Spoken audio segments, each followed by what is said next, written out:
So the last time I was here, we talked about operations and revenue goals. So let's expound on that a little bit. So we discussed how, you should have your goal broken down into quarters and then months, ultimately weeks, tracking your data to ensure that you know not only where you've been, what your trends are, and where you're going. So let's fast forward to checks and balances, shall we? When it comes to checks and balances, there are a couple of things or tools that you can use to ensure that you're maneuvering, I think, in the best way possible for yourself and your business.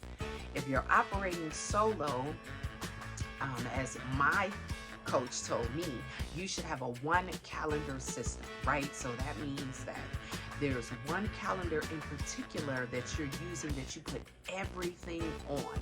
This is not only going to help you with your time management, but it's also going to help you stay on top of your day-to-day endeavors.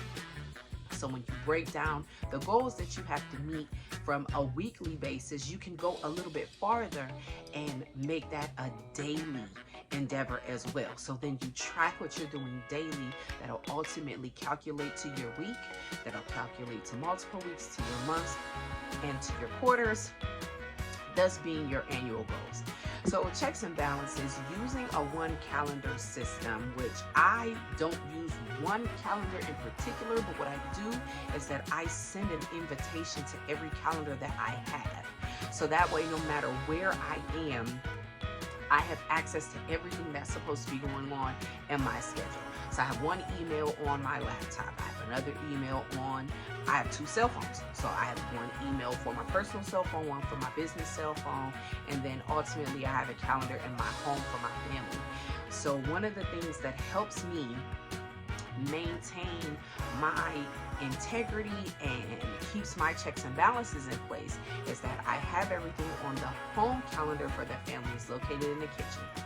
Then I send an invitation. It doesn't matter which calendar I'm sending an invitation from. I always make sure that every time I put something down, I send an invitation to every single calendar that I have. So no matter which phone I have in my hand, no matter if I'm on my computer, I'm getting multiple notifications to let me know, hey, Dania, you need to get this done.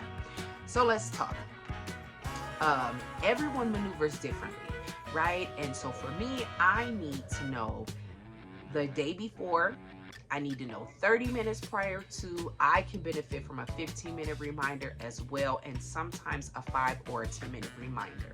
So each calendar has a different reminder time on there. So that way I know while one is going off, another one will be coming 15 minutes later. I've even utilized setting alarms on my phone. Technology can be your best friend. And I know, right? Some people are like, oh, I can't believe you said that. But yes, technology can ultimately be your best friend. Use it to your advantage. And so I have alerts to start projects. I have alerts and alarms to stop projects. So in order for me to stay on task, if I know that I have 5 contracts that needs to be done on top of deliverables for other businesses, because I take on the responsibility of making sure that all of our deliverables are done, not only in a timely fashion, but that all of our deliverables show up in excellence. So with that being said, that requires sometimes creating the template so that others can carry it through, proofreading, and all of that. And so you can easily go down the rabbit hole of doing multiple things and then one thing never gets done. So for my checks and balances, depending on the severity of the project, I do 30-minute, 45, or 1 hour increment alarms. So for the 30-minute alarm, I set the start time and I set the end time. I'll make sure that I take my breaks in between so that I have that small amount of window where I get to digress from the last project that I've done and prepare myself for the next project.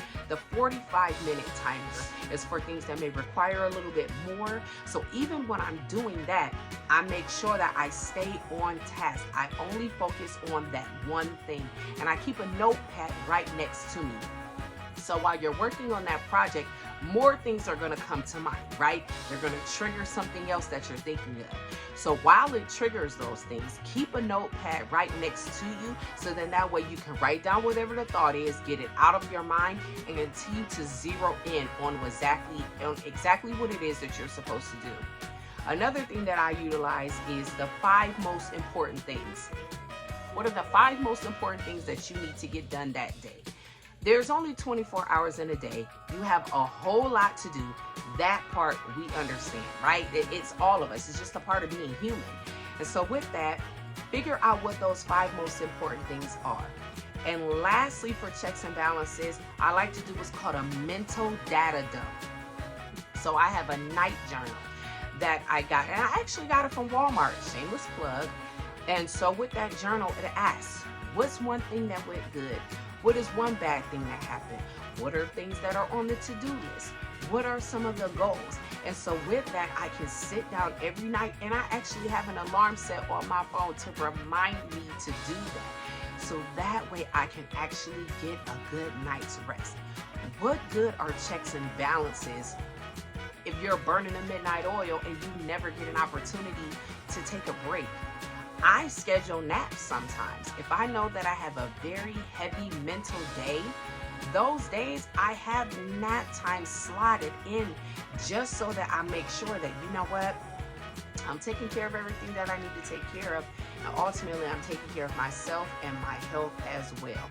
So that is my tip for today on checks and balances. I will be back again tomorrow with something else for you. So hopefully you enjoy and have a good evening.